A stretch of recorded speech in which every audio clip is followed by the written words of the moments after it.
4000 చలానా ఉంటే నా కార్ని ఆపుతావా? 5 నిమిషాల్లో ట్రాన్స్ఫర్ చేయిస్తానని ట్రాఫిక్ పోలీసులపై చిందులు తొక్కిన వ్యక్తిని హైదరాబాద్ పంజాగుట్ట పోలీసులు అరెస్ట్ చేశారు. గచ్చిబౌలికి చెందిన ఆరిఫ్ పై కేసు నమోదు చేసి దర్యాప్తు చేపట్టారు.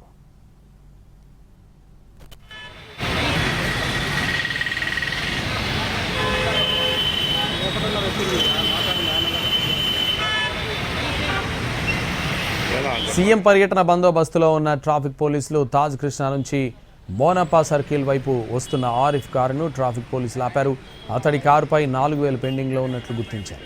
అంతేకాకుండా విండోలకు బ్లాక్ ఫిల్మ్ కనిపించాయి.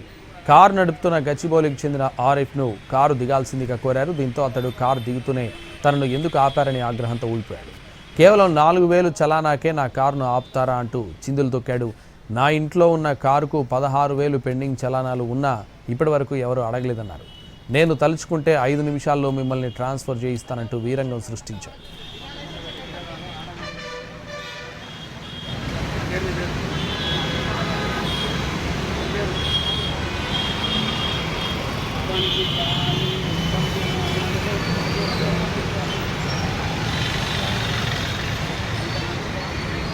దీంతో అక్కడే విధుల్లో ఉన్న ట్రాఫిక్ ఎస్ఐ మోజీరామ్ అతన్ని అడ్డుకుని కారును పక్కకు తీయించి కార్ టైర్లకు లాక్ వేశారు. అతడి వద్ద లైసెన్స్ కూడా లేనట్లు గుర్తించిన పోలీసులు కారుకు ఉన్న బ్లాక్ ఫిల్మ్ను తొలగించి పెండింగ్ చలానా 4000, లైసెన్స్ లేనందుకు మరో 1000 రూపాయలు చలానా విధించారు. పోలీసులపై దురుసుగా ప్రవర్తించినందుకు Panjagutta law and order police స్టేషన్లో ఫిర్యాదు చేయడంతో కేసు నమోదైంది.